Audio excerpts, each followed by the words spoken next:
Olá, meus amigos, tudo bom? Bem-vindos de volta. Então, vamos dar prosseguimento, dar sequência ao nosso bate-papo sobre processo coletivo e ação civil pública. Dois temas muito importantes, interligados, né? Na verdade, a ação civil pública faz parte do processo coletivo comum, porque não versa sobre o controle abstrato de constitucionalidade. Então, nós vamos ver aqui os principais aspectos da Lei 7347 de 85. Qualquer carreira que você for seguir dentro do Ministério Público, Defensoria, membro ou analista, tribunais, enfim, a parte de processo coletivo ela vai ser exigida com toda certeza, porque diz respeito à atuação diária das instituições. Então você tem que conhecer esses aspectos, que é o que eu vou trazer para você nesse momento, tá certo?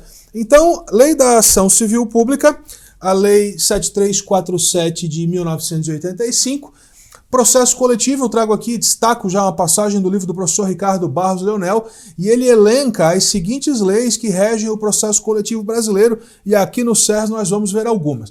Lei da Ação Popular, é a Lei 471765, já mencionei sobre ela. Lei da Ação Civil Pública, que é essa lei que nós estamos tratando aqui, né? Dentro do microsistema do processo coletivo, que inclusive nós já mencionamos em outra oportunidade, mas aqui nós temos outras leis também que dizem respeito ao tema. Defesa das pessoas portadoras de deficiência, a Lei 7853 de 89. Atenção para essa Lei 7853 de 89, porque ela é uma lei pequenininha, é uma lei muito específica e ela passa batido de muitos candidatos nos concursos, tá? Defesa dos investidores no mercado de valores imobiliários, também é uma possibilidade. Defesa da criança e adolescente, é o famoso ECA, a Lei 8.069/90. Improbidade administrativa, que é a Lei 8429 de 92. Defesa da ordem econômica e livre concorrência, legislação orgânica do Ministério Público. Essa aqui, legislação orgânica do Ministério Público, é a Lei Complementar 75 de 93, que é a lei do MPU, e a Lei 8.625 de 93, que é a lei orgânica, é a lei orgânica que trata de normas gerais dos ministérios públicos estaduais para quem vai fazer concurso para algum tipo de carreira, né, para algum tipo de cargo dentro do Ministério Público, seja de membro ou cargo de apoio, por exemplo, analista. Essas leis aqui elas vão ser cobradas do candidato, né, para saber se ele conhece a instituição que ele pretende ingressar. Tem também a Lei Orgânica da Defensoria, a Lei Complementar 80 de 94, que eu já mencionei. Defesa da ordem urbanística, defesa do idoso. Aqui é interessante dizer que em relação à ordem urbanística, na própria ordem urbanística, ela faz parte do meio ambiente artificial, tem início lá nos artigos 182, 183 da Constituição, e as normas, né, infraconstitucionais, as leis que tratam desse tema são duas em especial, são mais na verdade, mas as duas mais importantes é a Lei de Parcelamento do Solo Urbano, que é a 6766 de 79, e o Estatuto da Cidade, a 10.257 de 2001, que são leis muito relevantes para esse tipo de atividade. Então, se você vai fazer concurso para alguma instituição que trabalha a ordem urbanística, esse aqui é um prato cheio também, porque cai com certa frequência nas provas de concurso, tá? Defesa do idoso, Estatuto de Defesa do Torcedor. Essa aqui é muito interessante, minha dissertação de mestrado, aliás, foi sobre o Estatuto do Torcedor.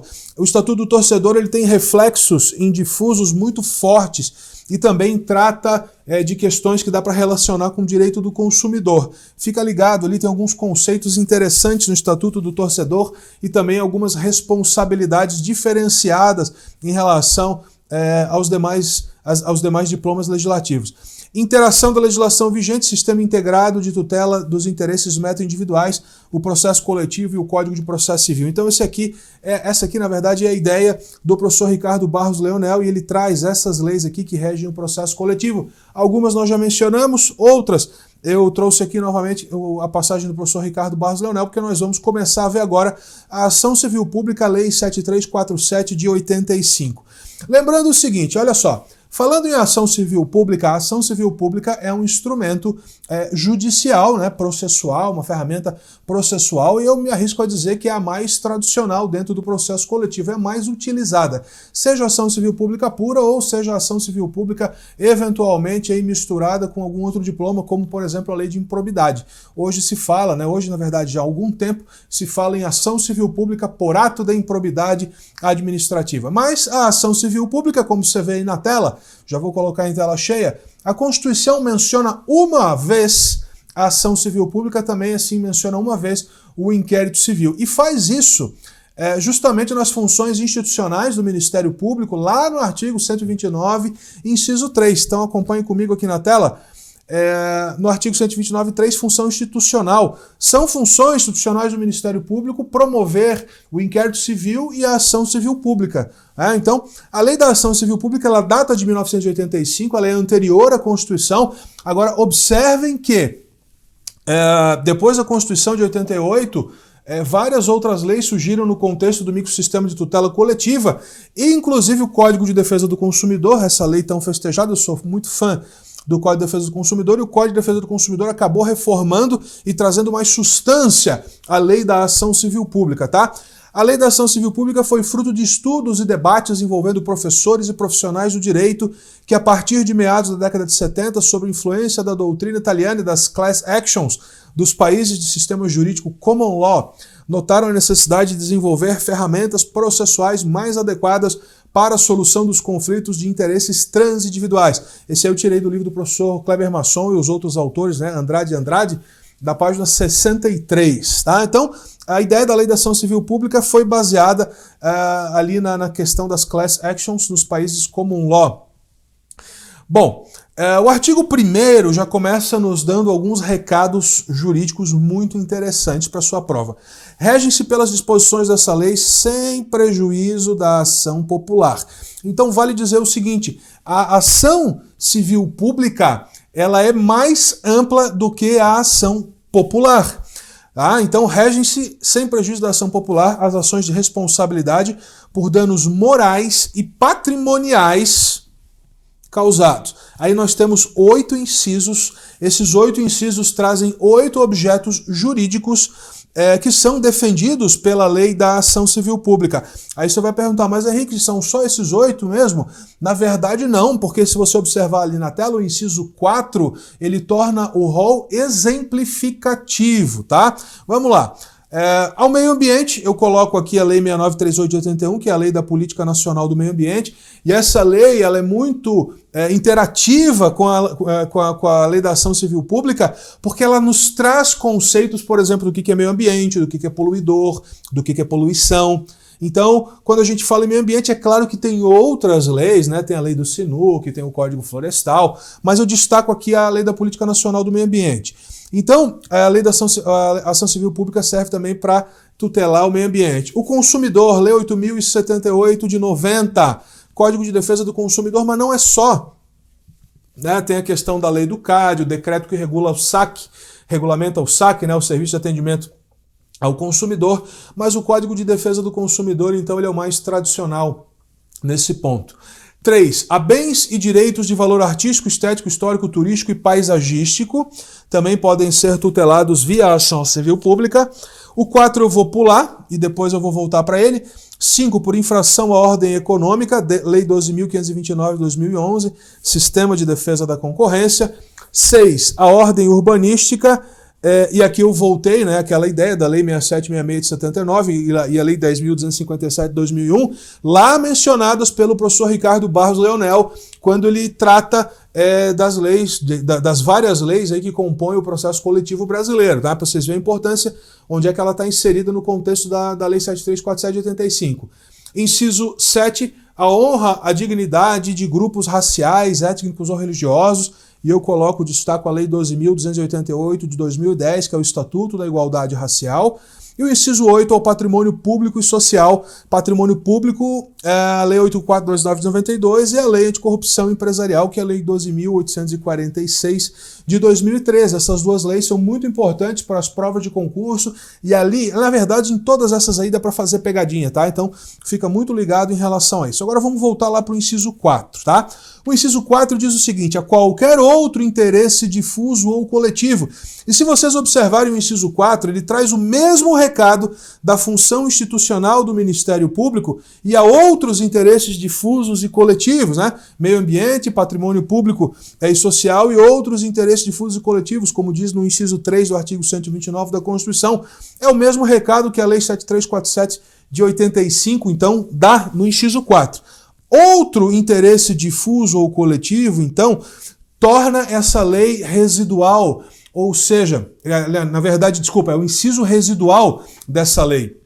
Ou seja, outros interesses que não estão necessariamente colocados aqui de forma textual, não estão dispostos no texto, podem ser defendidos pela lei da ação civil pública por força do inciso 4. Vamos voltar aqui na tela cheia, é importante. Então, para você ter uma ideia, outro interesse difuso ou coletivo, eu coloco ali ações fundadas no Código de Trânsito Brasileiro. Contudo, não é só no Código de Trânsito Brasileiro. Se você olhar o rol do artigo 1º, você vai ver que a saúde não está escrito aí. Então, a saúde não pode ser defendida por ação civil pública? Pode sim. A educação não está ali no rol do artigo 1º. A educação pode ser defendida pela ação civil pública? Pode sim. Como? Você vai pegar o objeto que você vai querer defender, vai lá no artigo 81 do Código de Defesa do Consumidor e vai ver se você consegue encaixar o que você está querendo trabalhar num daqueles conceitos. A saúde é um direito difuso?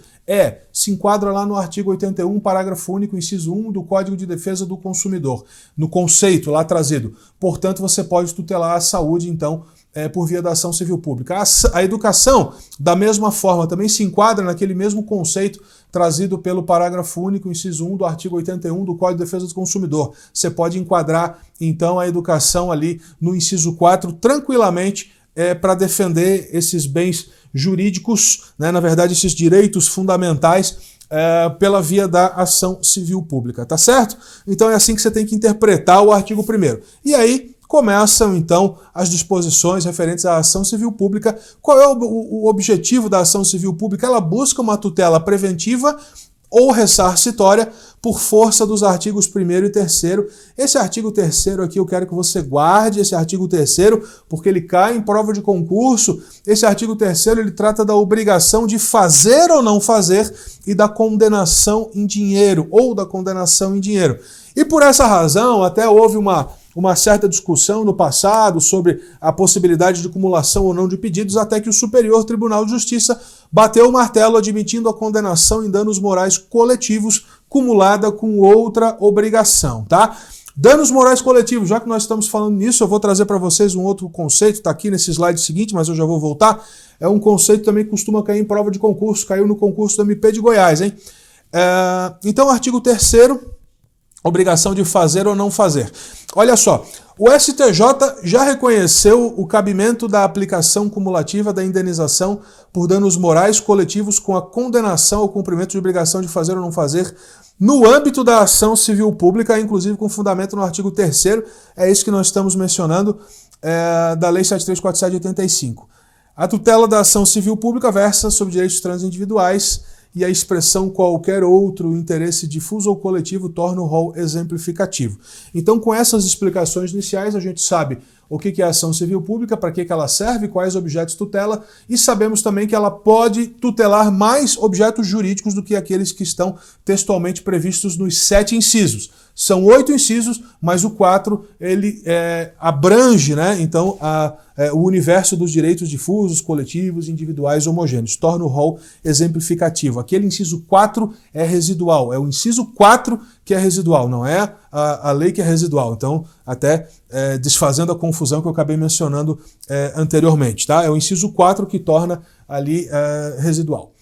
Bom, prosseguindo aqui a questão de dano moral coletivo, eu chamo a atenção para essa ementa, relatora ministra Andrighi, terceira turma, STJ, e aqui eu rendo minhas homenagens à ministra Nancy Andrighi, não a conheço pessoalmente, mas de tudo que eu vou pesquisar em tema de processo coletivo, direitos difusos e coletivos, lá no STJ, eu consulto muito a base da jurisprudência do STJ, a ministra Nancy Andrighi é fera. A ministra Nancy Andrighi está lá sempre com decisões muito importantes, com raciocínios muito bons em relação a processo coletivo. Então, inclusive, eu faço essa menção especial porque eu trago sempre esse acórdão para trabalhar nas minhas aulas, e um acórdão muito parecido, também da ministra Nancy Andrighi, caiu na prova do MP de Goiás. Passava, inclusive, por conceitos desse acórdão que eu vou trazer aqui. Então, eu sempre falei do conceito de dano moral, extraído desse acórdão aqui, que, na minha opinião, é o melhor conceito de dano moral, sem prejuízo de outros autores, os quais eu também rendo minhas homenagens, mas eu gosto muito desse aqui. E aí, para minha surpresa, na prova do MP de Goiás caiu um trecho de um acórdão da ministra Nancy e pediu para interpretar ali nas questões de múltipla escolha, né? Então, o conceito de dano moral coletivo que eu trago aqui é uma categoria autônoma de dano que não se identifica com os tradicionais atributos da pessoa humana, dor, sofrimento ou abalo psíquico, mas com a violação injusta e intolerável dos valores fundamentais titularizados pela coletividade, grupos, classes ou categorias de pessoas. Tem a função de proporcionar uma reparação indireta à lesão de um direito extrapatrimonial da coletividade, sancionar o ofensor e inibir condutas ofensivas a esses direitos transindividuais. Então esse conceito aqui de dano moral, eu acho ele muito completo, dano moral coletivo, eu acho ele muito completo, e vocês podem tomá-lo como base aí para os seus estudos, claro, sem prejuízo de vocês verem outros doutrinadores aí que têm conceitos também muito bons, tá? Prosseguindo, competência em sede de ação civil pública é prevista no artigo 2º. Atenção, porque aqui em sede de competência nós temos pegadinha, tanto pegadinha aqui no artigo 2º quanto pegadinha no artigo 16 da Lei da Ação Civil Pública, muito cuidado. O artigo 2º ele diz que as ações previstas nessa lei serão propostas no foro do local do dano, onde ocorrer o dano, cujo juízo terá competência funcional para processar e julgar a causa. Então eu destaco ali no atenção, e vou até grifar aqui para chamar mais atenção ainda, que há situações específicas como previstas no ECA e no Estatuto do Idoso que serão abordadas adiante. Inclusive, só a título de ilustração, na prova do Ministério Público do Estado de São Paulo foi cobrada uma questão exatamente sobre esse tema, tá? E eu vou mostrar isso para vocês. O local do dano é a regra geral, a competência ela é funcional, territorial, figurando-se como absoluta. Você tem que observar antes a competência da Justiça Federal, decorrente lá do artigo 109, incisos da Constituição, né? E deve se atentar também para o Código de Defesa do Consumidor, que tem algumas regrinhas ali diferenciadas. Ali o Código de Defesa do Consumidor já tem no artigo 93 essas regras de foro onde ocorreu o dano quando âmbito local, nacional ou regional. Então tem esses dois incisos e nesse contexto, né, nós não temos o conceito jurídico do que seria local, nacional ou regional, mas por regras de experiência, vamos dizer assim, né, pela nossa experiência ou pelo nosso conhecimento, nós podemos imaginar que o local é mais restrito, o regional um pouquinho mais amplo e o nacional, então, abrange, né, praticamente o Brasil inteiro. Mas a gente não tem uma definição do que seria isso exatamente. Então, na ausência dessa definição, o que é uma crítica doutrinária, você pode se valer das regras de abrangência jurídica, como, por exemplo, circunscrição, comarca, seções judiciárias, etc. Né? No Estado brasileiro, né, no Brasil, por exemplo, nós temos cidades, municípios que são enormes, né, são gigantescas aí, mesmo sendo gigantescas, você pode se tratar, por exemplo, de um dano local, né, ocorrência num só município. Por outro lado, você pode ter cidades menorzinhas, grudadas ali umas nas outras, e ali a abrangência pode ser regional por conta que pegou mais de uma cidade. Então tem que ficar ligado nessas regras para não cometer eventual deslize quando for trabalhar com o assunto. Bom, em relação às regras especiais, o artigo 209 do ECA e o artigo 80 do Estatuto do Idoso. Olha só que interessante.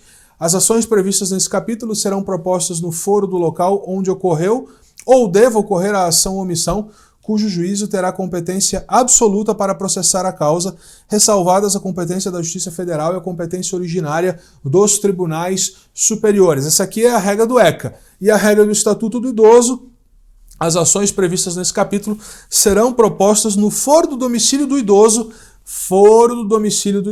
cujo juízo terá competência absoluta para processar a causa, ressalvadas, claro, a Justiça Federal. E isso aqui caiu no MPSP.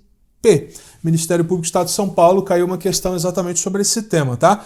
Ali eu trago o entendimento do Superior Tribunal de Justiça.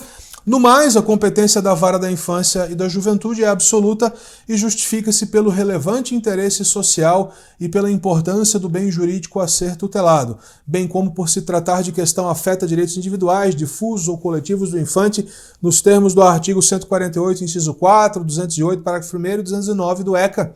Por fim, porquanto o Estatuto da Criança e do Adolescente é lex specialis e prevalece sobre a regra geral de competência das varas cíveis, quando o feito envolver a defesa dos interesses individuais, difusos ou coletivos próprios da infância e da adolescência, protegidos pela Constituição e pela lei, relator ministro Herman Benjamin. Também sou fã do ministro Herman Benjamin, hein? Tenho aqui alguns julgados deles também para a gente debater. Então, em relação à competência, essa é a regra geral e exceção, tá? Agora, olha só, parece fácil, né? E de fato, essa regra geral e essa exceção não tem maiores dificuldades em você memorizar isso. É mais o texto da lei. O texto da lei para saber se você conhece de que forma é a regra e de que forma se afigura a exceção. E isso caiu na prova, vou mostrar para você. Olha só a questão que caiu no MP de São Paulo, 92º concurso. Então é recente, olha só. A questão 80, essa questão demanda, por exemplo, o conhecimento da lei pura. Né? Então, um legitimado ativo decide ajuizar ação civil pública, estamos falando então aqui do processo coletivo, para defesa de pessoa idosa em caso afeta a justiça estadual. É interessante dizer que essa informação, caso afeta a justiça estadual, é uma informação relevante porque a própria lei exclui a possibilidade da justiça federal, né? No caso faz a ressalva. Sem essa ressalva de justiça estadual, a questão ela pode ser passível de anulação. Tá? Então, são diversos os foros de domicílio do idoso, do domicílio do réu e do local no qual o dano foi produzido. O foro competente será o local em que o dano foi produzido? Não. Domicílio do réu? Não. Domicílio do idoso ou do réu, a critério do autor? Não. Do idoso ou do local em que o dano foi produzido, a critério do autor? Não. Domicílio do idoso? Sim. É a regra do artigo 80, então, da Lei 10.741 de 2003, que foi exatamente o que nós vimos no slide anterior, né? Voltando aqui no slide anterior, ali onde está escrito MPSP, não se preocupem com essa riscaçada toda, esse material vai limpinho para vocês, tá? Vai clean para vocês. Então, a Lei 10.741 de 2003, no artigo 80, traz ali a exceção do Estatuto do Idoso e foi exatamente o que foi cobrado no 92º concurso do MP de São Paulo, tá?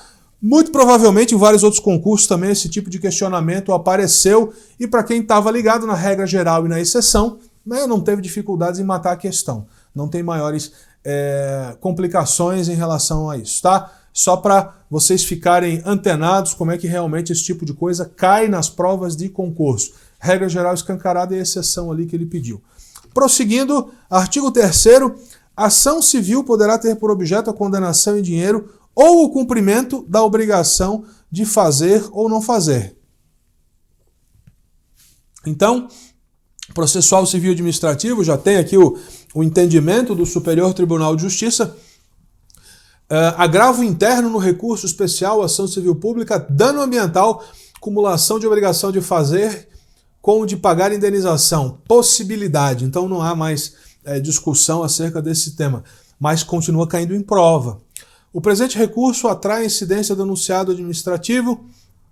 O que interessa para nós aqui é o número 2, né? É o tema do nosso slide aqui, é o número 2. Nos termos da súmula 629 do STJ, quanto ao dano ambiental é admitida a condenação do réu, a obrigação de fazer ou a de não fazer, cumulada com a de indenizar, tá? Ministro Mauro Campo Belmarque, segunda turma, 12 de março de 2019, portanto, um julgado recente, e tem vários outros mais recentes também no mesmo sentido. Mais uma do STJ aqui, processual civil ambiental, ação civil pública, dano ambiental, construção irregular, área de preservação ambiental permanente, Costão Rochoso, Rio de Janeiro, demolição, danos morais coletivos, violação ao Código de Processo Civil, inépcia da inicial, ali direto nesse ponto aqui que é o que nos interessa. Por fim, em relação ao alegado descabimento de indenização por danos morais, por ser inteiramente incompatível com o interesse difuso, especialmente em se tratando de ações civis públicas relacionadas à tutela do meio ambiente, tem-se que o entendimento preconizado pelo acórdão recorrido encontra-se em perfeita sintonia com a jurisprudência desta Corte, relator ministro Francisco Falcão. E aí quando fala nessa condenação juntamente com danos morais coletivos, né, lembrar ali do conceito de dano moral coletivo que eu trouxe da ministra Nancy Andrighi, claro, e de outros doutrinadores que eventualmente vocês possam trabalhar. Bom, Vamos para as questões referentes à legitimidade da ação civil pública, muito importantes, né? Dentro do microsistema de tutela coletiva, o artigo 5º desempenha um papel importante juntamente com os outros artigos sobre legitimidade, como o artigo 82, né? Por exemplo, do Código de Defesa do Consumidor. E aqui tem um detalhe muito importante que eu quero dizer para vocês. Em relação ao artigo 5º, ele traz um rol de legitimados, nós já vamos ver ali. Esse rol de legitimados, ele costuma se repetir de lei para lei, de lei dentro do microsistema para lei dentro do microsistema. Então, tem legitimados previstos no Estatuto do Idoso, na Lei da Ação Civil Pública, no Código de Defesa do Consumidor, na Lei 7853 de 89. Essas previsões para legitimação, para o ingresso das ações coletivas, ela é 95% idêntica nesses diplomas. Os 5% é que vão fazer diferença na hora da pegadinha da prova de concurso.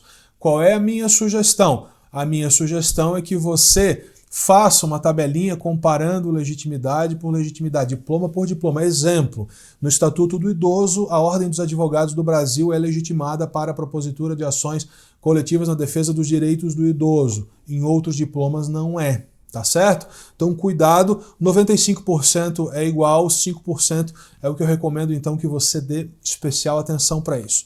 Mas no artigo 5º, nós temos legitimidade para propor a ação principal e a ação cautelar, o Ministério Público, a Defensoria Pública. O Ministério Público, inclusive por disposição constitucional, artigo 129, inciso 3, a Defensoria Pública também, defesa de direitos coletivos, né, disposição constitucional no artigo 134, e também, né, a legitimidade na Lei Complementar 80, de 94, no artigo 5º, a União, Estados, Distrito Federal, os municípios, pessoal que faz aí concursos para procuradorias, né? 4, autarquia, empresa pública, fundação, sociedade e economia mista.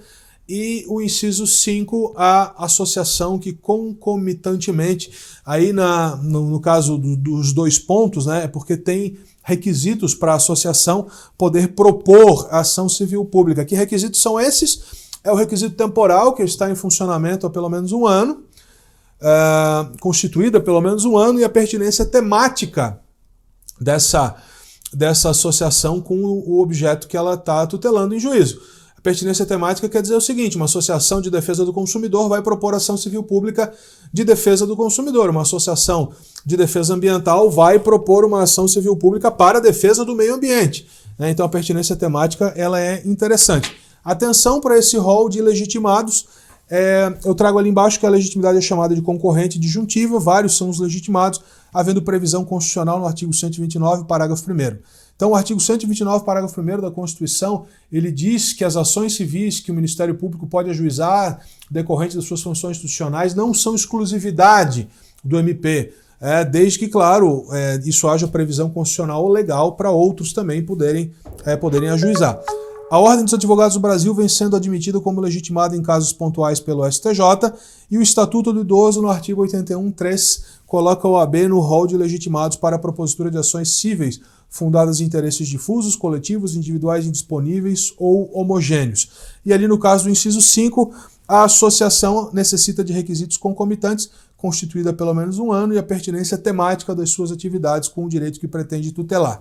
O Ministério Público, na atuação na ação civil pública, ele atua, se não for parte, ele atua como fiscal da lei, e como fiscal da lei, ele atua dentro dos poderes que são trazidos pela Constituição e dentro do artigo 176, dos artigos 176, 177, 178 e 179 do Código de Processo Civil, tá certo? Vamos continuar então na próxima aula.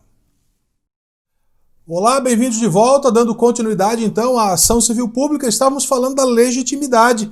Artigo 5º, Ministério Público, Defensoria Pública, União, Estados, Distrito Federal, municípios, autarquia, associação e seus requisitos, né? O Ministério Público, se não for parte, atua como fiscal da lei, e essa atuação a título de fiscal da lei, custos legis, como dizem alguns, ou custos iuris, se dá em razão da natureza do direito tutelado, o que legitima a atuação do Ministério Público por força do artigo 127 da Constituição.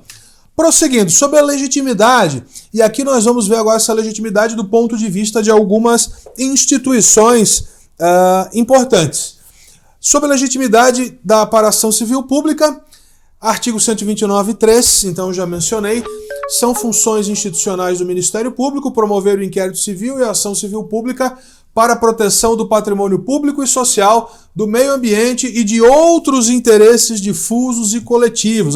Lembra que eu falei da conexão do inciso residual, inciso 4 do artigo 1º da Lei da Ação Civil Pública com o artigo 129.3 da Constituição? Então, é essa a ideia. A legitimidade do MP, o desenho constitucional das suas atuações, então decorre desse inciso 3 do artigo 129.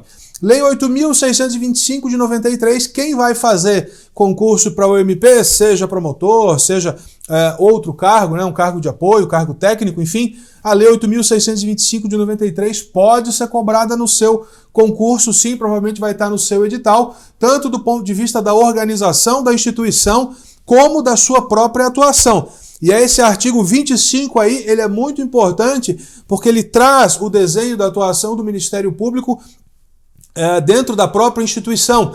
Então, olha só a riqueza jurídica que é o artigo 25 da Lei 8.625 de 93. Além das funções previstas nas Constituições Federal e Estadual, na Lei Orgânica e em outras leis, incumbe ainda ao Ministério Público promover o inquérito civil e a ação civil pública na forma da lei. Bom, só analisando aqui o artigo 25, você vê, além das funções previstas na Constituição Federal, que é a que nós conhecemos, né, a Constituição de 1988, Constituição Estadual, e aqui eu já abro um outro parênteses para dizer para vocês que cada estado da federação tem a sua Constituição, e a Constituição Estadual provavelmente vai estar prevista no edital do seu concurso para o cargo que você escolher. Tá certo? Então, pode ser cobrada mais, pode ser cobrada menos, mas em muitas constituições o texto varia. Então, o que diz respeito ao Ministério Público na Constituição de Santa Catarina é diferente um pouquinho da que diz no estado de São Paulo, que é diferente um pouquinho que diz no estado da Paraíba, que é diferente um pouquinho que diz no estado do Amazonas. Então, atenção, a Constituição Estadual, eu não chamo atenção somente para a parte aqui da atuação do MP no processo coletivo, mas chamo também para a parte de direito constitucional, Constituição Estadual, às vezes ela costuma ser esquecida. Cuidado! Na lei orgânica e em outras leis incumbe ainda ao Ministério Público, inciso 4, promover o inquérito civil e ação civil pública na forma da lei para proteção, prevenção e reparação, prevenção e reparação dos danos causados ao meio ambiente, ao consumidor, aos bens e direitos de valor artístico, estético, histórico, turístico e paisagístico e a outros interesses difusos, coletivos e individuais indisponíveis e homogêneos.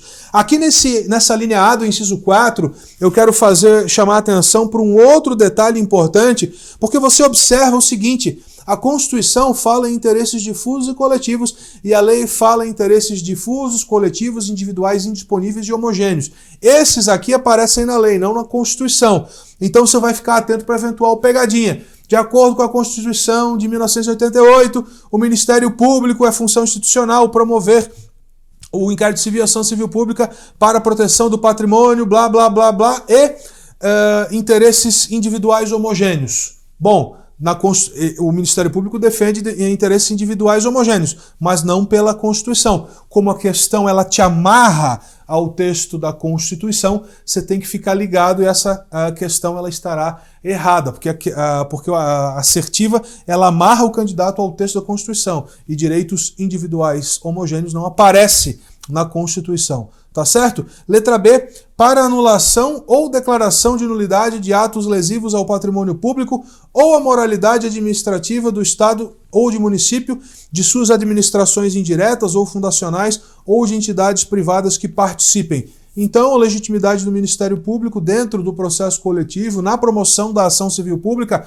pela Lei 8.625 de 93, então se desenha dessa forma. Aqui, a Lei 8.625, ela acaba sendo um pouquinho mais ampla, ela explica melhor, né, as questões referentes aos objetos ali da ação civil pública da Lei 7347 de 85. Prosseguindo, Supremo Tribunal Federal, duas emendas aqui interessantes, né, em relação a esse tema que nós estamos falando agora. O tribunal, por unanimidade, apreciando o tema 561 da repercussão geral, conheceu parcialmente do recurso extraordinário e nessa parte negou-lhe provimento nos termos do voto do relator e em seguida fixou a seguinte tese: o Ministério Público tem legitimidade para ajuizar ação civil pública que vise anular ato administrativo de aposentadoria, olha que interessante, ato administrativo de aposentadoria que importe lesão ao patrimônio público. Ausente justificadamente o ministro Barroso, presidência do ministro Dias Toffoli, plenário 2018, o recurso extraordinário. Então, a outra ali, agravo regimental no recurso extraordinário, fornecimento de medicamentos, Ministério Público, legitimidade ativa. E aqui é sempre bom mencionar que alguns doutrinadores mencionam, e até a prática forense mesmo demonstra que pode haver alguma colidência / confusão entre a atuação do Ministério Público e a atuação da Defensoria Pública, duas instituições muito importantes para a defesa do Estado Democrático de Direito.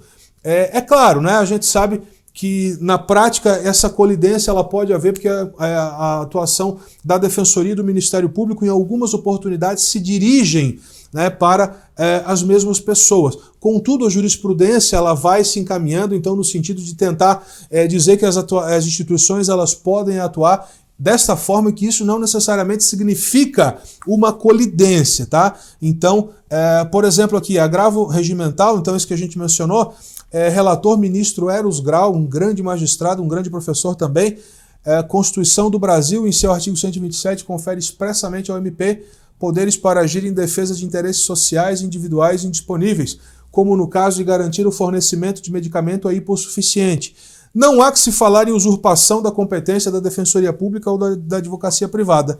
Agravo regimental que se nega provimento. Aqui é uma hipótese que foi levantada a eventual colidência de atuações, tá? E que o Ministério Público também detém legitimidade para atuar. Então, você deve ficar ligado em relação a esses temas. É claro que você vai fazer concurso para qualquer instituição, para qualquer cargo dentro da instituição, cargo que demande aí conhecimento jurídico, né? Não estou me referindo a um cargo, né, por exemplo, de engenheiro, que não tem muita relação aí com o direito, mas você vai vai trabalhar, por exemplo, para a Defensoria Pública, vai trabalhar para o Ministério Público, vai trabalhar para procuradorias ou mesmo dentro da área dos tribunais. Você vai observar que há entendimentos específicos que vão prestigiar a atuação de uma ou de outra instituição. Isso é absolutamente normal e é comum. Até vou voltar aqui na tela cheia para reforçar aqui essa segunda ementa. E quando você vai fazer um concurso, por exemplo, para a Defensoria Pública, é natural que você prestigie a atuação da Defensoria Pública. É natural que isso aconteça. Quando você vai fazer um concurso para o Ministério Público, é natural que você prestigie a atuação do Ministério Público, né? Contudo, isso não significa defender o indefensável ou defender absurdos. Quando há um entendimento plausível, né, um entendimento nos tribunais, do Supremo, do STJ, que prestigia a atuação de determinada instituição sem prejuízo de outro entendimento que prestigia a atuação no mesmo contexto de outra instituição, como é o caso levantado aqui, colidência entre MP e Defensoria, você pode então prestigiar a instituição que você está tentando ingressar. É claro que a banca examinadora até espera que você faça isso. Agora, não tente defender o indefensável, não tente forçar nenhuma barra, não tente defender nenhum tipo de absurdo, né? Aí não. E também, sabendo disso, as bancas de concurso podem colocar alguma pegadinha nesse sentido, tá? Então fiquem atentos para os enunciados das questões, sobretudo objetiva, porque a questão objetiva você não pode argumentar com o examinador, é o prato feito ali. O examinador te dá o prato feito e você que se vira para fazer a interpretação. Bom, então o Ministério Público é legitimado para o ingresso da ação civil pública. A Defensoria também,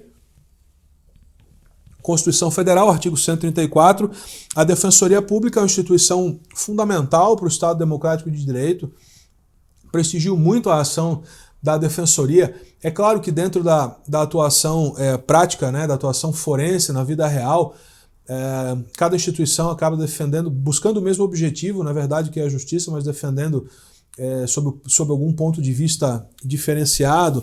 Isso acaba gerando até alguma colidência de teses, enfim. Mas isso não passa do plano da vida prática, a gente não pode transpor isso para a vida pessoal, e tampouco o direito brasileiro ele permite, na verdade, nenhum tipo de monopólio, né? Não há monopólio de atuação das instituições. Você pode observar, por exemplo, que nem o Ministério Público é dono absoluto da ação penal pública, porque se ele não ingressar no prazo que a lei determina, ele pode haver a possibilidade de ação penal privada subsidiária da pública. A ação civil pública não é exclusiva do Ministério Público, a ação de improbidade não é exclusiva do Ministério Público. A questão do medicamento de hipossuficiente, como disse ali o ministro Eros Grau, em que pese a defensoria atuar em prol da pessoa hipossuficiente, uma atuação muito específica da defensoria, também não é exclusivo dela, o Ministério Público também tem legitimidade para ingressar, conforme o Supremo Tribunal Federal. Então, o direito, a jurisprudência vai se encaminhando aí de dar os contornos, os melhores contornos possíveis a esses temas de colidência. E eu, né, defendo sempre o Estado Democrático de Direito, sou fã da defensoria também, tenho vários amigos, muito bons amigos aí, defensores públicos, e acho a atuação da defensoria das mais nobres no sistema. O artigo 134, a Defensoria Pública é instituição permanente, essencial à função jurisdicional do Estado, incumbindo-lhe como expressão e instrumento do regime democrático, fundamentalmente a orientação jurídica e a promoção dos direitos humanos e a defesa em todos os graus, judicial e extrajudicial, dos direitos individuais e coletivos de forma integral e gratuita aos necessitados, na forma do inciso 74 do artigo 5º da Constituição. Esse é o desenho constitucional da Defensoria, e quem regulamenta essa atuação é a Lei Complementar 80 de 94, que traz essa atuação um pouquinho mais especificada. Então você vai fazer concurso para algum cargo aí da Defensoria Pública, seja defensor ou algum cargo de apoio, você deve ficar atento para esse tipo de atuação, e eu destaco ali o artigo 4º para o candidato ficar ligado, tá? Então são funções institucionais da Defensoria, dentre outras. Aqui, inciso 7, promover a ação civil pública já destacado e todas as espécies de ações capazes de propiciar a adequada tutela dos direitos difusos, coletivos ou individuais homogêneos, quando o resultado da demanda puder beneficiar grupo de pessoas hipossuficientes, exercer a defesa dos direitos e interesses individuais, difusos, coletivos, individuais homogêneos, por ação civil pública, por que não? E dos direitos do consumidor na forma do inciso 74 do artigo 5º da Constituição, promover a mais ampla defesa dos direitos fundamentais dos necessitados, abrangendo seus direitos individuais, coletivos, sociais, econômicos, culturais e ambientais, sendo admissíveis todas as espécies de ações capazes para propiciar sua adequada e efetiva tutela pela ação civil pública, por que não? Inciso 11, exercer a defesa dos interesses individuais e coletivos da criança, adolescente, do idoso, da pessoa portadora de necessidades especiais, da mulher vítima de violência doméstica e familiar e de outros grupos sociais vulneráveis que mereçam proteção especial do Estado. Então, atenção para a Lei Orgânica da Defensoria. Agora eu quero te chamar a atenção para um detalhe que pode acontecer também nas provas de concurso. Olha só. Eu falei, quando a gente estava falando ali de direitos individuais homogêneos, e citei o artigo 25 da Lei 8.625 do Ministério Público, e fiz aquela comparação como o texto constitucional, na Constituição não consta individuais homogêneos, e na lei consta. Esse tipo de pegadinha pode aparecer em temas relativos à legitimidade. Observem que a Defensoria Pública é legítima para ajuizar a ação civil pública, que você viu ali no artigo 4º da Lei Complementar 80 de 94. Agora, se você for em alguns diplomas específicos, dentro do microsistema processual coletivo, você vai ver que a Defensoria lá não consta, em que pese poder atuar por força da Constituição, da Lei 7347 de 85 e também da sua própria lei. Qual é o tipo de pegadinha que dá para fazer? Como eu falei anteriormente, o enunciado ele amarra o candidato. Então, por exemplo, no Código de Defesa do Consumidor, dos legitimados para a propositura de ações, do artigo 82 do Código de Defesa do Consumidor, a Defensoria Pública não consta textualmente lá.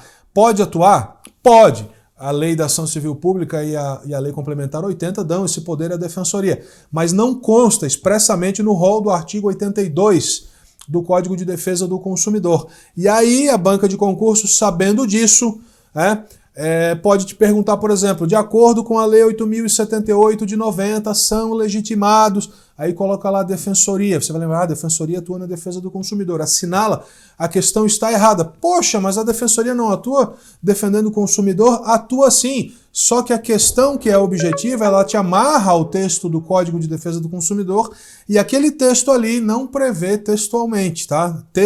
Textualmente, para gravar mesmo. Então não prevê de forma expressa a atuação da defensoria, que se dá de outras formas, não tem nem discussão sobre isso. Mas eu estou falando sobre questão objetiva, como é que você pode ser induzido em erro, tá? Atenção para isso. Então, muito cuidado que isso pode acontecer tanto no artigo 82 do CDC quanto em outras leis no mesmo sentido. Voltando aqui ainda sobre legitimidade, alguns dispositivos são importantes, fica facultado ao poder público e a outras associações legitimadas, nos termos desse artigo, habilitar-se como litisconsórcio de qualquer das partes. A questão de litisconsórcio é tratada pelo Código de Processo Civil. Litisconsórcio e assistência, artigos 113 e 124 do Código de Processo Civil.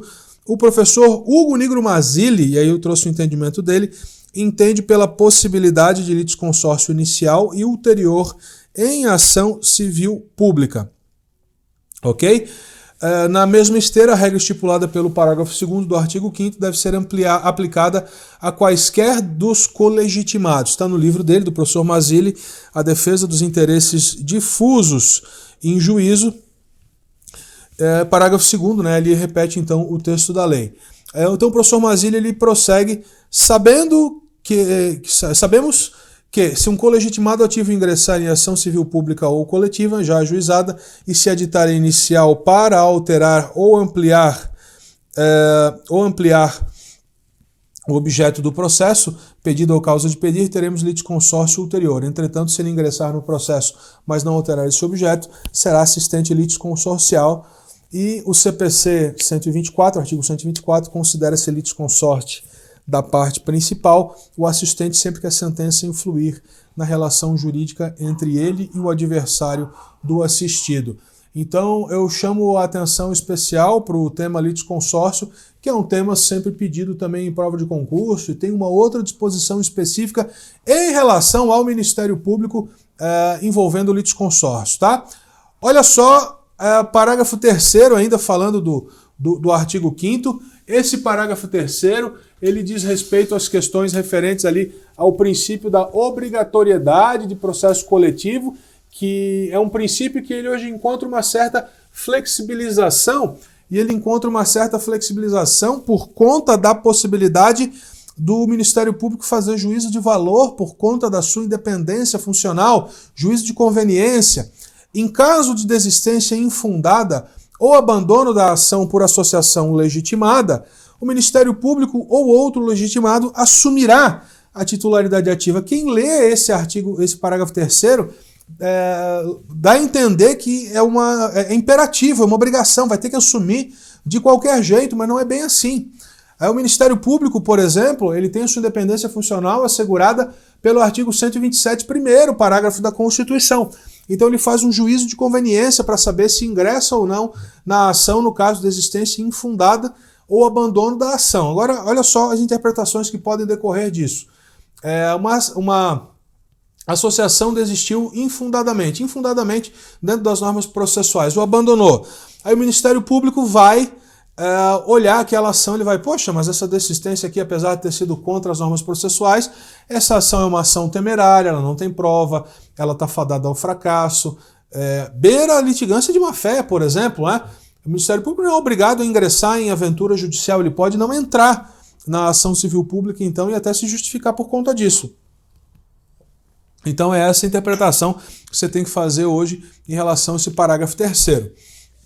O Ministério Público só se obriga a assumir a titularidade ativa quando houver desistência infundada ou abandono. No caso de desistência fundada, por exemplo, pode o MP concordar com os argumentos do autor e não assumir a titularidade. Ainda pode ser que a ação em questão seja desde o seu nascedouro temerária ou manifestamente improcedente, onde o Ministério Público também não se obriga a assumir o polo ativo. Tá certo? Bom, Superior Tribunal de Justiça, o Ministério Público está autorizado a assumir a titularidade ativa da ação coletiva já em curso. Esta possibilidade não se restringe às hipóteses de existência infundada ou de abandono da causa pela associação legitimada, mencionadas a título exemplificativo pelo legislador. Mais uma da ministra Nancy Andrighi. E ali no parágrafo 4º do artigo 5º, nós temos que o requisito da pré-constituição poderá ser dispensado pelo juiz quando haja manifesto interesse social evidenciado pela dimensão ou característica do dano, mas é uma providência de caráter excepcional e vai ficar dentro do caso a caso o juiz avaliar se ele vai ou não vai fazer isso, tá? Então, muita atenção. Na sequência, um tema muito importante, ainda falando de litisconsórcio, porque segue a sequência da Lei da Ação Civil Pública, é a questão do litisconsórcio entre os ministérios públicos, os diversos ramos do Ministério Público. Então, isso está lá no artigo 5º, parágrafo 5º da Lei da Ação Civil Pública. E tem um entendimento muito bacana do Superior Tribunal de Justiça que eu trouxe aqui para você ver. Então, admitir-se-á o litisconsórcio facultativo entre os Ministérios Públicos da União, do Distrito Federal e dos Estados na defesa dos interesses e direitos de que cuida esta lei. Existem duas posições a respeito desse litisconsórcio, uma favorável e outra contra. A posição favorável, então, ela pega o texto da lei e diz que a atuação conjunta dos MPs ela vem fortalecer a defesa dos direitos e interesses difusos e coletivos. Ok, a posição contrária entende pela desnecessidade dessa atuação, porque, na verdade, você vai pegar uma instituição, vai pegar dois ministérios públicos que têm exatamente os mesmos poderes pela Constituição e são dois ministérios públicos para fazer basicamente a mesma coisa. Não haveria necessidade disso. Eu, particularmente, eu sou promotor de justiça do Estado de Santa Catarina, eu já ingressei numa determinada comarca com uma ação civil pública em conjunto com o Ministério Público Federal.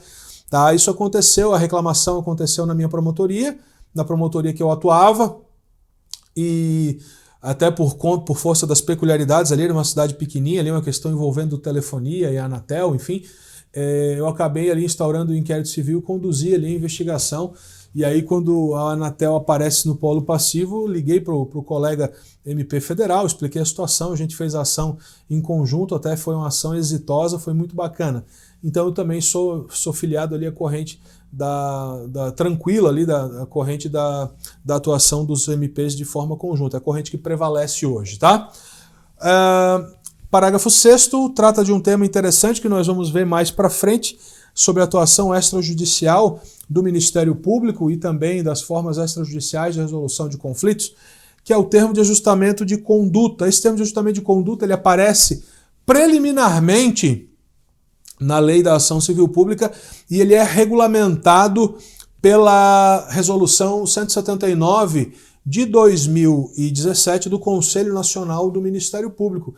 E também o Código do Processo Civil, no seu artigo 174, incentiva os entes de direito público interno, União, Estados, Distrito Federal e municípios, para criarem câmaras de mediação e conciliação com atribuições relacionadas à solução consensual de conflitos administrativos, promover quando couber a celebração de termos de ajustamento de conduta. Termo de ajustamento de conduta a gente chama de TAC, ou compromisso de ajustamento de conduta, ou termo de compromisso de ajustamento de conduta. Essa ideia ele é comumente chamado de TAC, já vi até cair TAC na prova mesmo. Então, o TAC ele é um título executivo, extrajudicial, ele pode ser ajuizado, ele pode ser ajuizado ou pode ser protestado em cartório. Você pode ajuizar ou protestar, então, em cartório. Então, a legitimidade tem esse sentido. Em relação àquela ideia do Superior Tribunal de Justiça da atuação dos Ministérios Públicos que eu mencionei para vocês, olha só que interessante esse julgado do STJ, relator ministro Benedito Gonçalves. Recurso especial, ação civil pública, litisconsórcio ativo facultativo entre Ministério Público Federal, Estadual e do Trabalho. Artigo 5º, parágrafo 5º da Lei 7347 de 85, comunhão de direitos federais, estaduais e trabalhistas. Fico pensando na prática, qual foi o tamanho da encrenca que não era essa aí para admitir, para precisar da atuação de 3 ramos do MP. Devia ser uma coisa realmente bem grande, um problema bem complexo. nos termos do artigo 5º, parágrafo 5º da Lei 7347/85, aí transcreve ali o dispositivo, admitir-se-á o litisconsórcio facultativo entre os Ministérios Públicos da União, do DF, dos Estados, da defesa do interesse dos direitos que cuidam dessa lei. Assim, o litisconsórcio ativo facultativo entre os ramos do MPU e os MPs dos Estados, em tese, é possível, sempre que as circunstâncias do caso recomendem para a propositura de ações civis públicas que visem a responsabilidade por danos morais e patrimoniais causados ao meio ambiente, ao consumidor, a bens e direitos de valor artístico, estético, histórico e paisagístico, ordem econômica e urbanística, bem como qualquer outro interesse difuso ou coletivo, inclusive de natureza trabalhista. Dessa forma, natureza trabalhista, né? Dessa forma, diante da pluralidade de direitos que a presente demanda visa proteger, quais sejam direitos à ordem econômica, ao trabalho, à saúde e ao consumidor, é viável o litisconsórcio ativo entre MPF, MPE e MPT. Né? Vou aqui até marcar aqui a caneta. E MPT. Então, olha só que interessante essa situação aqui, MPF, MPE e MPT atuando em litisconsórcio por força da lei da ação civil pública. Eu trouxe uma jurisprudência aqui, saindo do forno, em relação ainda à ação civil pública. Olha que interessante, e chama atenção também para a data desse julgado, 13 de dezembro de 2019, portanto aqui ela é realmente muito recente, do Superior Tribunal de Justiça, sobre a legitimidade, né? Nós estávamos falando de legitimidade, puxou o tema litisconsórcio, enfim, legitimidade das associações para o ingresso da ação civil pública.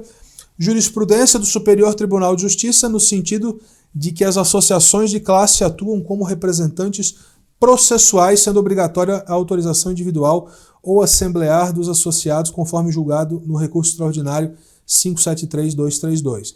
Esse entendimento, todavia, não se aplica na hipótese de associação buscar em juízo a tutela de interesses ou direitos difusos, fazendo menção, inclusive, ao Código de Defesa do Consumidor. Né? Não se trata, na hipótese dos autos de revisão de interpretação conferida pelo Tribunal de Justiça, de origem à cláusula contratual ou revisão de conteúdo fático probatório dos autos, não apresentação pela parte de argumentos novos capazes de infirmar os fundamentos que alicerçam a decisão agravada, então agravo interno conhecido desprovido. Esse item ali, número 2, é o mais relevante, na verdade é o que tem de relevante para o nosso tema, e é uma jurisprudência muito recente. Peço que você dê especial atenção para esse entendimento, então, do Superior Tribunal de Justiça para fins de prova de concurso. Tá? Fica bem atento em relação a isso. Bom, vamos dando sequência, então, né? Vamos continuar, na verdade, na próxima aula em relação à ação civil pública dentro do processo coletivo comum, para finalizar aqui o nosso tema, mas eu quero aqui fazer um checklist, fazer uma retrospectiva daquilo que tem de mais importante para você fazer sua revisão, para você recordar sobre isso. Primeiro de tudo, é importante o candidato ficar atento em relação às leis que compõem o microsistema de processo coletivo. Aquelas que eu mencionei no meu próprio livro, trouxe também as do professor Ricardo Barros Leonel, muito importantes. Segundo, chamo a atenção para a regra do artigo 2º da regra de competência e as suas exceções do Estatuto do Idoso e do artigo 209 do Estatuto da Criança e Adolescente. Chamo a atenção também do artigo 1º da Lei da Ação Civil Pública, do rol de objetos jurídicos defendidos pela Lei 7347 de 85 e o inciso residual, inciso 4, que nós já mencionamos. Também chama a atenção da atuação das instituições como MP e Defensoria Pública no âmbito do processo coletivo, em especial a ação civil pública, lembrar do artigo 5º e dos outros dispositivos legais que tratam da legitimidade, para ver aquela questão da possibilidade da pegadinha, tá? Da pegadinha. E também chamam a atenção da questão referente ao princípio da obrigatoriedade, esse que sofre a flexibilização que nós mencionamos, por conta da independência funcional do Ministério Público. Atenção, esses são temas muito sensíveis, com alta incidência de prova de concurso, de tudo aquilo que nós comentamos até agora. Então vamos prosseguir sobre a ação civil pública dentro do processo coletivo comum na próxima aula. E aí, pessoal, tudo bom? Continuando nossa conversa, nosso bate-papo sobre a ação civil pública, vamos avançando no tema, dando sequência no tema. Mais alguns dispositivos importantes sobre a ACP, eu destaco aqui os artigos 6º e 7º. qualquer pessoa, e aqui tem pegadinha de prova de concurso, já vou adiantando, qualquer pessoa poderá e o servidor público deverá provocar a iniciativa do Ministério Público, ministrando-lhe informações sobre fatos que constituam objeto da ação civil e indicando-lhe os fundamentos de convicção. Esse artigo 6º aqui, qualquer pessoa poderá e o servidor público deverá, então ele faz a divisão entre o servidor público e qualquer pessoa que não integra a administração pública. Por que que qualquer pessoa poderá e o servidor público deverá? Porque o servidor público ele atua sob os princípios da administração do artigo 37 da Constituição, aqueles que nós conhecemos, legalidade, impessoalidade, moralidade, publicidade, eficiência. Sob os protocolos administrativos, ele representa algo que não lhe pertence, que pertence a todos nós. Na verdade, então, por isso que o servidor público ele tem o dever de comunicar. Essa comunicação, tanto do servidor público quanto por parte de qualquer pessoa, ela é melhor regulamentada pela resolução número 23 do Conselho Nacional do Ministério Público, que é a que trata, então, do inquérito civil, tá? Artigo 7º é a mesma disposição em relação aos juízes. Os juízes, nos exercícios das suas funções, os juízes e tribunais tiverem conhecimento de fatos que possam ensejar a propositura de ação civil, remeterão peças ao Ministério Público para as providências cabíveis. Aqui é interessante dizer, os juízes no exercício de suas funções. Então imaginem a seguinte situação, um magistrado numa audiência está ouvindo alguém, esse alguém ele traz aí fatos novos que eventualmente pode ensejar a propositura de ação civil, deve comunicar ao Ministério Público. Eu coloco ali embaixo, destaco ali embaixo que a lei estipula as formas de comunicação ao Ministério Público. A obrigação de comunicar ao Ministério Público recai sobre o servidor em razão do contido no artigo 37 da Constituição. O servidor público pode ser responsabilizado criminal e administrativamente se não proceder de acordo com o comando legal. Da mesma forma, os juízes e tribunais em exercício de suas funções têm o dever de comunicar o MP quando tiverem conhecimento de fatos que possam ensejar a propositura da ação civil pública. E claro, tem toda a questão do dolo, de você identificar, principalmente qualquer pessoa e o servidor, identificar a possibilidade daquele fato ensejar a propositura de uma ação civil. O servidor, no caso, ele pode não necessariamente ser da área do direito, pode ser de outra área, e lhe faltar conhecimento para isso. Então tem aquela questão ali referente ao dolo, tá? Bom, artigo 8º, dando sequência. Para instruir a inicial, o interessado poderá requerer às autoridades competentes as certidões e informações que julgar necessárias a serem fornecidas no prazo de 15 dias. Eu sempre gosto de dizer que a Lei da Ação Civil Pública ela foi escrita em outro contexto e boa parte do que esse artigo 8º busca estabelecer, busca cumprir, a Lei de Acesso à Informação, a Lei 12.527 de 2011 ou Lei da Transparência já supre, na verdade. Então, se você observar ali a redação do artigo 7º, acesso à informação de que trata essa lei compreende, entre outros, o direito de obter orientação sobre procedimentos para consecução de acesso sobre o local onde poderá ser encontrada ou obtida informação almejada, informação contidas em registros ou documentos produzidos ou acumulados por seus órgãos ou entidades, recolhidos ou não a arquivos públicos, informação sobre atividades exercidas pelos órgãos e entidades, inclusive as relativas à sua política, organizações e serviços, informações referentes à administração do patrimônio, bens, recursos públicos, etc. Tá? Então, a Lei de Acesso à Informação, que é uma lei muito mais moderna, ela supre, por meio dos sítios eletrônicos oficiais das instituições, dos próprios poderes, boa parte daquilo que o artigo 8º gostaria de alcançar. Então, a Lei de Acesso à Informação acaba facilitando esse ponto. Parágrafo 1º, inquérito civil. O inquérito civil ele é tratado, e aqui é interessante falar um pouquinho sobre o inquérito civil, porque ele é tratado de forma muito singela e forma muito superficial na Lei da Ação Civil Pública e é regulamentado por uma resolução do Conselho Nacional do MP.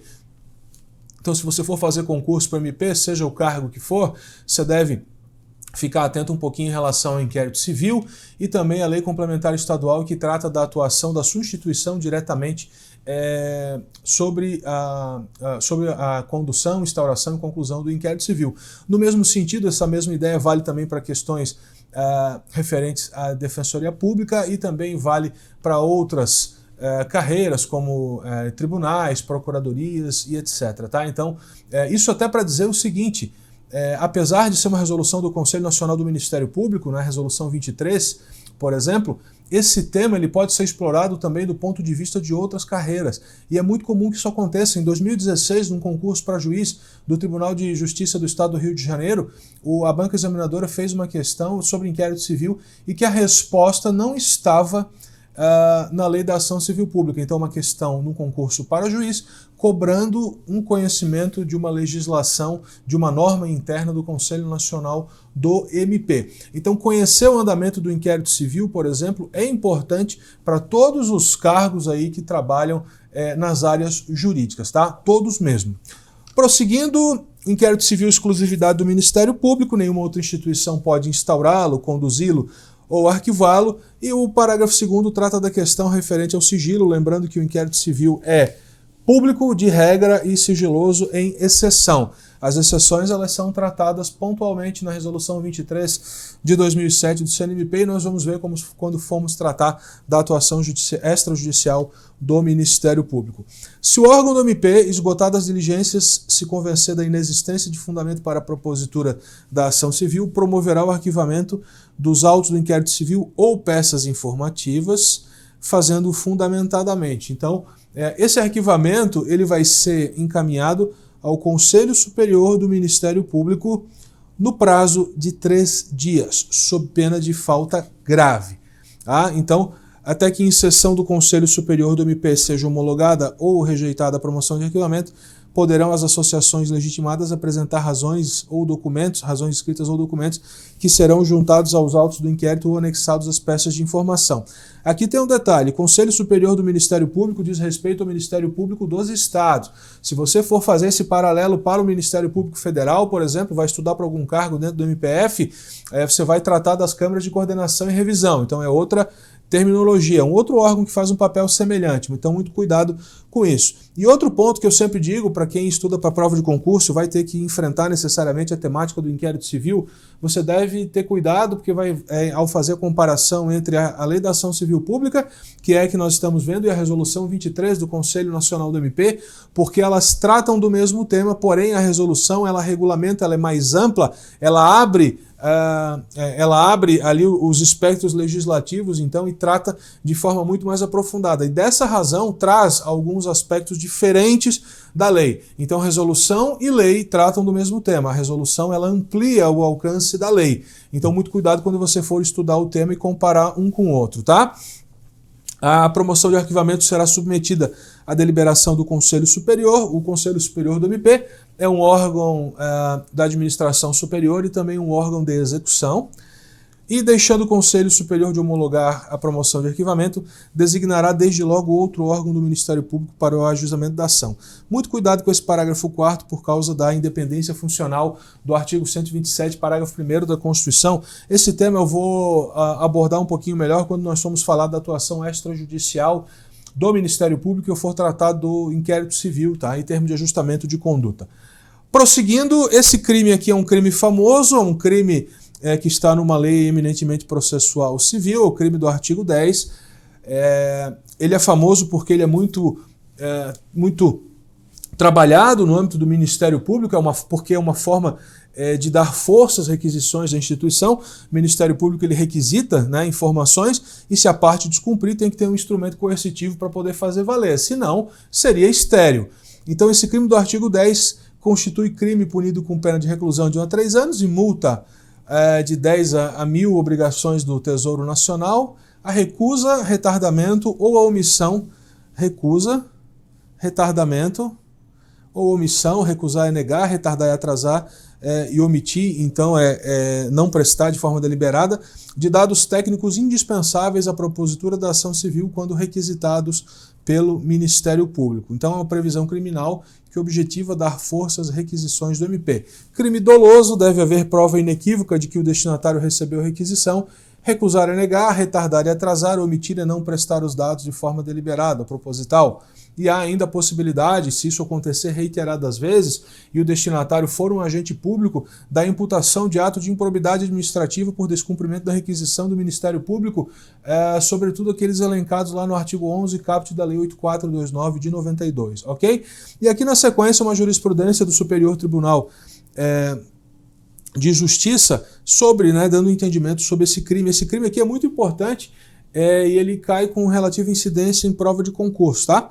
Tratando-se de crime formal, né, sem necessidade do resultado, basta que haja por parte do paciente a recusa, retardamento ou omissão de dados técnicos indispensáveis à propositura da ação civil quando requisitados pelo MP, sendo despiciendo, é desnecessário, não precisa necessariamente do ajuizamento ou da ação civil pública, tá?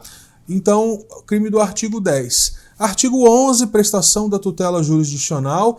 E essa prestação da tutela jurisdicional, nós só vamos dar uma passada por cima, porque já tratamos desse tema quando estávamos falando da relação entre o processo coletivo e o Código de Processo Civil. De qualquer forma, é sempre bom fazer aqui uma revisão sobre esse ponto, porque ele é muito importante e eu trouxe alguns dispositivos aqui a mais para a gente ilustrar o caso. Então, inclusive, era esse mesmo slide, né, passando aqui o artigo 11 da Lei da Ação Civil Pública, traçando um paralelo com o artigo 84 do Código de Processo Civil, com o Código de Defesa do Consumidor, né, é o CDC. Não é CPC, CDC.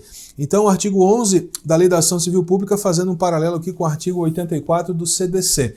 O artigo 84 do CDC, ele então amplia os poderes judiciais para fazer cumprir as suas decisões. Tinha aquela crítica que eu falei em relação à possibilidade do ativismo judicial, o princípio da congruência e da correlação, que é aplicável então ao processo coletivo, como assim entendem os professores Hugo Nigro Mazzilli e Ricardo Barros Leonel. Então esse artigo 84, ele amplia aquilo que diz o artigo 11, como nós vimos anteriormente sobre a prestação da tutela jurisdicional. Agora tem um detalhe, né? Eu trouxe aqui também o entendimento dos professores Flávio Tartucci e Daniel Amorim, a questão do plano A e plano B. O plano A é o que eu quero, o plano B não é o que eu quero, mas é aquilo que mais se assemelha ao que eu quero. O plano A é aquilo que você quer, é aquilo que você objetiva, como se não precisasse do processo.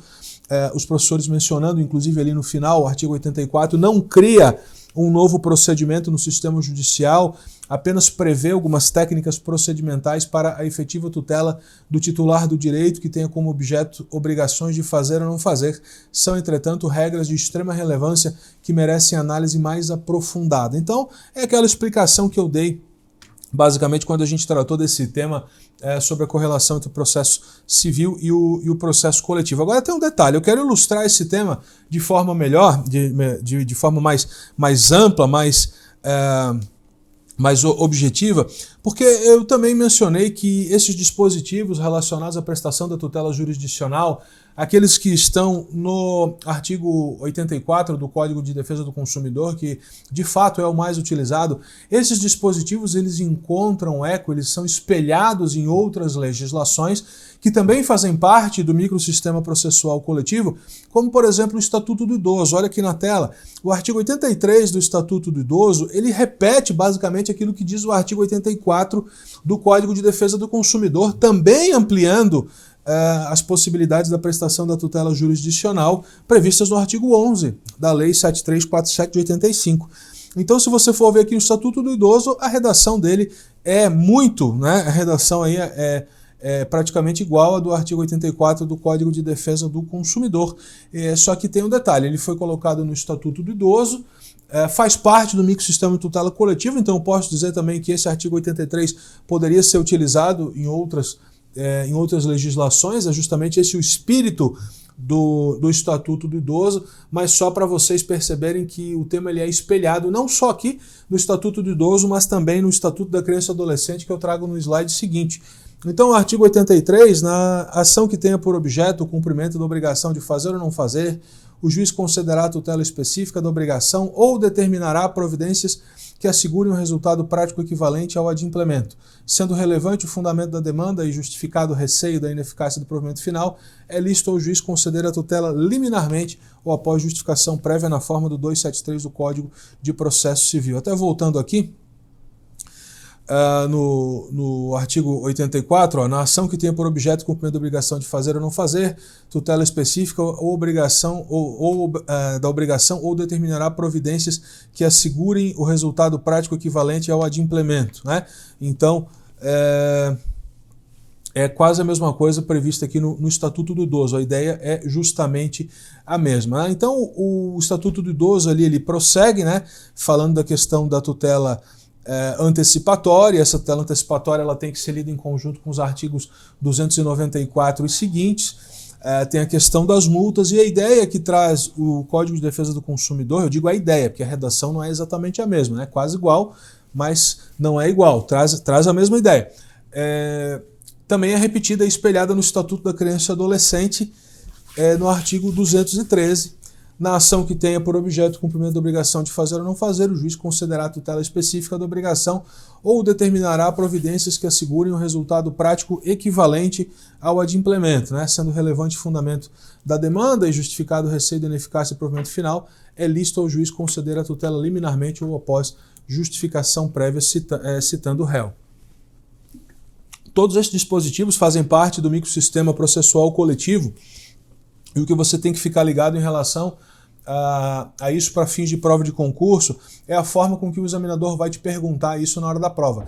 Numa questão objetiva, onde você não tem a possibilidade de argumentar com o examinador, é o prato pronto ali, o examinador te põe aquela questão e a interpretação é sua, você não pode argumentar ou tentar justificar, você vai ter que ficar bem atento para ver qual é o enunciado da questão. Aqui, dispositivo legal, aqui, diploma legislativo, o examinador está amarrando o candidato. Se é o Código de Defesa do Consumidor, se é o Estatuto do Idoso, se é o Estatuto da Criança e do Adolescente, tá?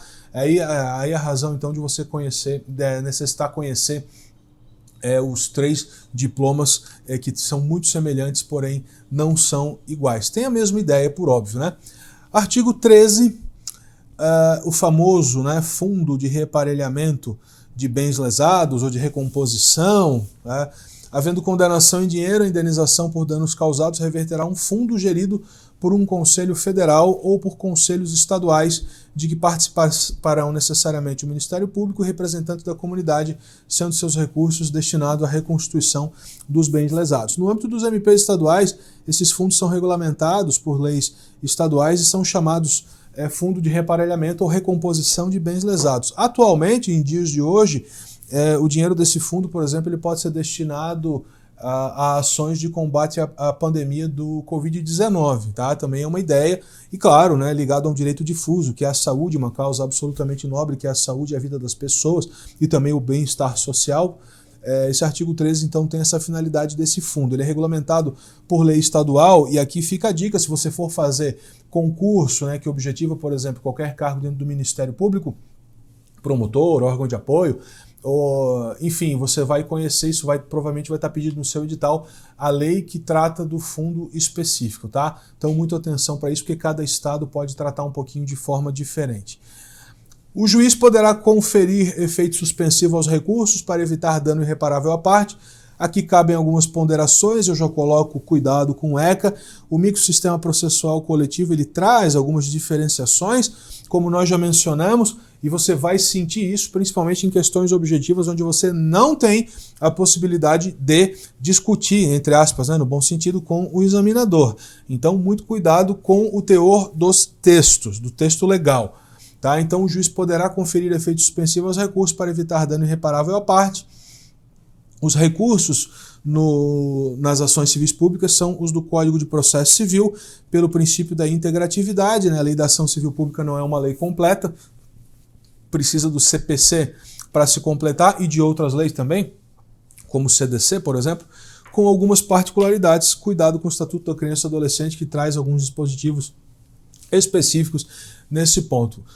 Para ilustrar, por exemplo, aquilo que eu disse, o Código de Processo Civil, artigo 1003, o prazo para interposição de recurso conta-se da data em que os advogados, a sociedade de advogados, a advocacia pública, a defensoria ou o MP serão intimados da decisão, excetuados os embargos de declaração. O prazo para interpor os recursos e para responder-lhes é de 15 dias, né? Para você ver como há a necessidade da integração entre o CPC e a Lei 7347 de 85. Regra geral, efeito devolutivo, podendo o juiz, a depender do caso, conceder efeito suspensivo à apelação, então, que é exceção. Tá certo? Prosseguindo, esse artigo aqui, pessoal, é muito, muito, muito importante. Eu vou até dividir a tela aqui já para fazer uma introdução em relação ao artigo 16. Esse artigo 16 ele traz uma grande polêmica de natureza doutrinária e jurisprudencial, e não é um artigo, é um artigo indigesto. Indigesto por quê? Porque ele está em vigor. Contudo, a interpretação que se faz sobre esse artigo, ela é decorrente, a interpretação atual dada no STJ, a corrente dominante hoje no STJ, ela é uma interpretação que retira um pouco da força do artigo 16 como ele quis ser colocado. Tá? Esse artigo 16 ele confunde coisa julgada com regra de competência. E quando a gente fala em coisa julgada, aqui já valendo, já colocando na tela cheia, o artigo 16 diz que a sentença civil fará coisa julgada erga omnes. Coisa julgada a gente já vê que é o efeito, né, é o fenômeno, na verdade, que torna imutável os efeitos da sentença.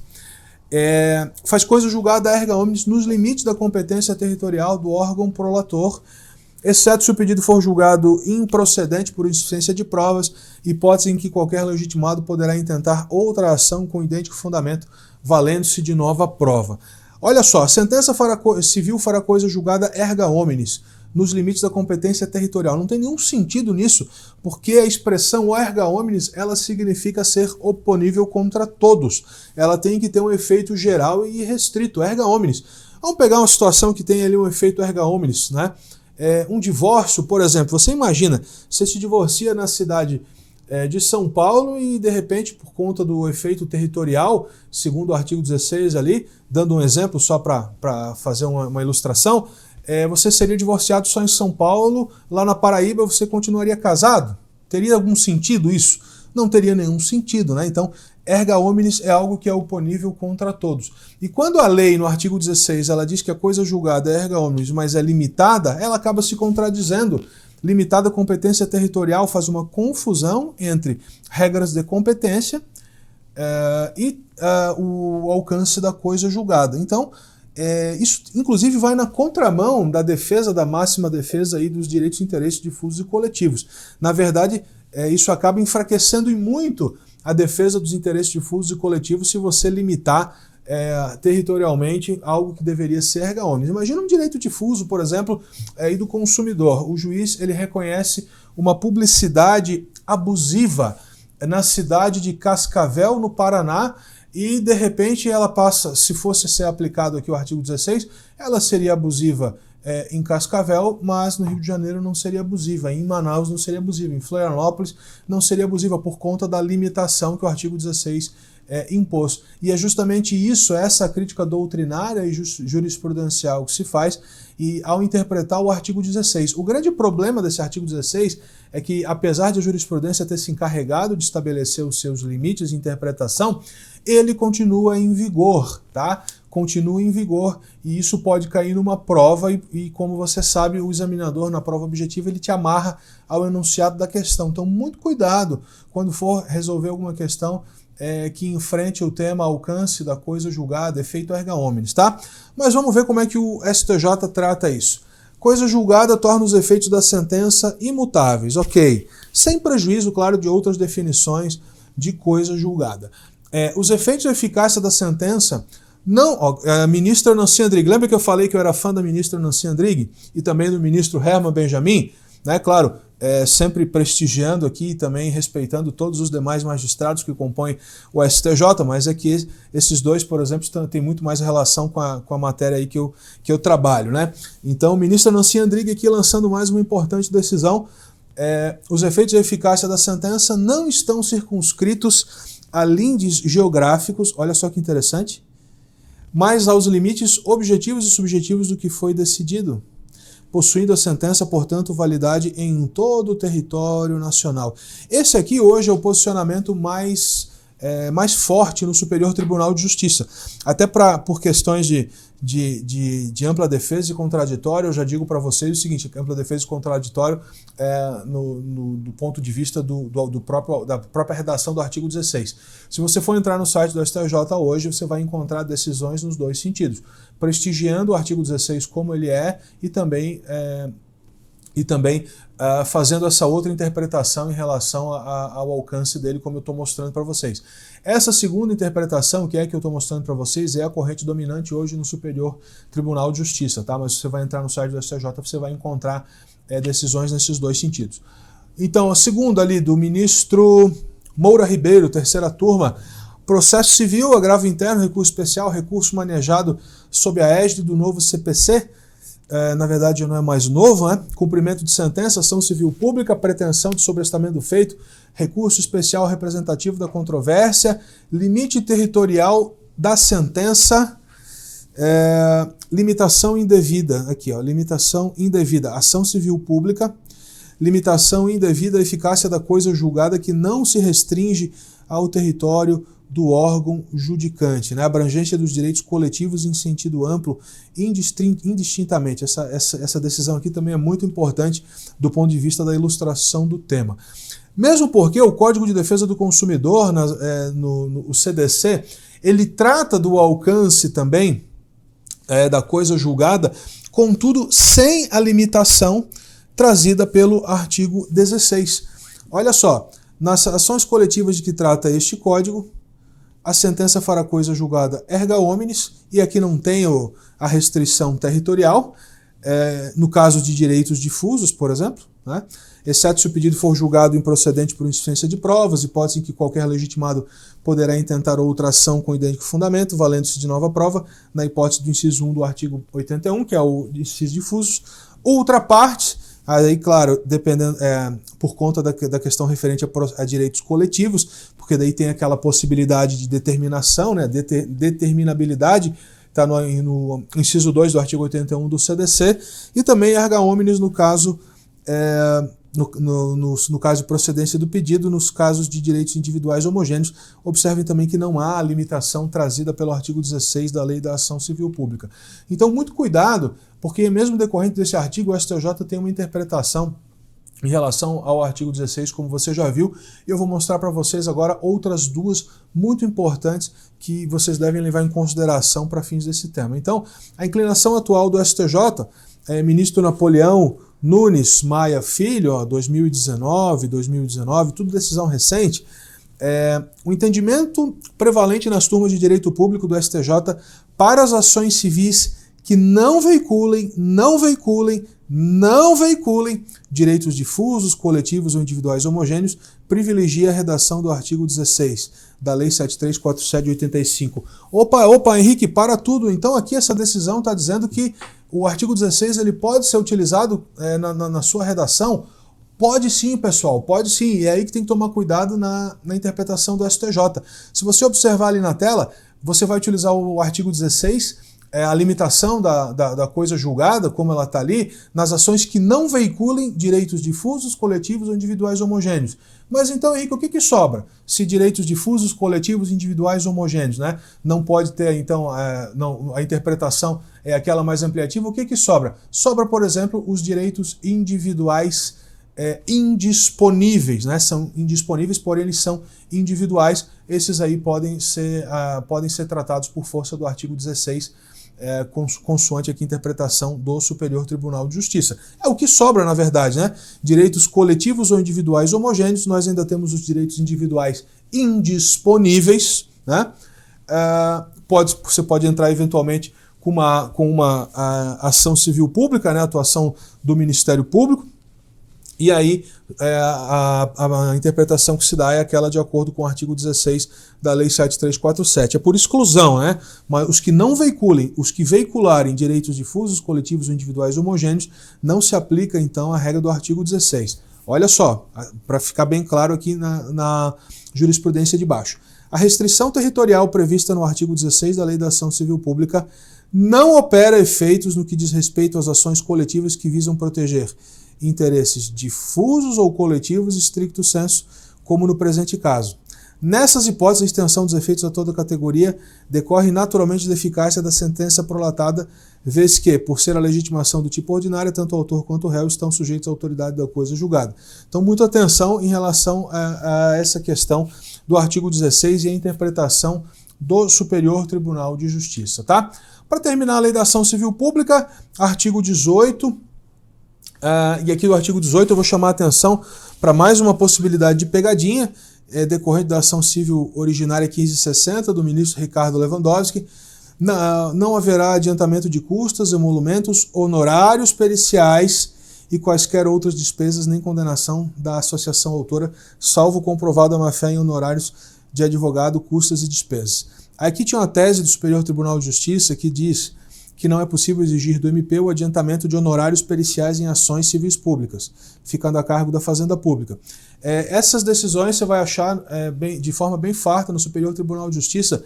Contudo, em dezembro de 2018, o ministro Ricardo Lewandowski, do Supremo Tribunal Federal, nessa ação civil originária, ele mudou esse entendimento, dizendo que o novo Código de Processo Civil trouxe regra que, a meu sentir, amolda-se a essas três necessidades e que deve ser prestigiada porque é harmônica com o desenho ideal do sistema processual coletivo. Sublime, em suma, que cabe à jurisprudência construir melhores soluções à luz do ordenamento que dispomos para o regramento processual coletivo e que, nesse aspecto, ora em debate, parece-me claro em apontar o caminho que é o do maior responsabilização do parquet pela sua atuação em tais processos. Ante o exposto, acolho a argumentação da União Federal para responsabilizar o Ministério Público pelo pagamento de honorários periciais da perícia por ele requisitada nos termos do artigo 91 do CPC. Então, esse entendimento do ministro Ricardo Lewandowski, ele, na verdade, é uma guinada no entendimento, mas o Superior Tribunal de Justiça, se você for entrar lá, continua decidindo da forma, pelo não adiantamento de honorários periciais, né? E ainda não há, na verdade, repetidas decisões do Supremo Tribunal Federal exatamente sobre este ponto, né, para fins de caracterizar uma solidez de jurisprudência. Contudo, é um indicativo, né, dessa ação civil originária. Ok? Fiquem atentos, então, entre Superior Tribunal de Justiça e STF, STJ, Supremo e Superior Tribunal de Justiça, e ver como é que está se desenrolando esse caso. Tá certo? Vamos continuar na próxima aula, então, sobre um outro tema. Vamos mudar de tema agora. Finalizamos a lei da ação civil pública. Vamos para um outro tema muito importante, que é uma tendência nas suas provas de concurso agora.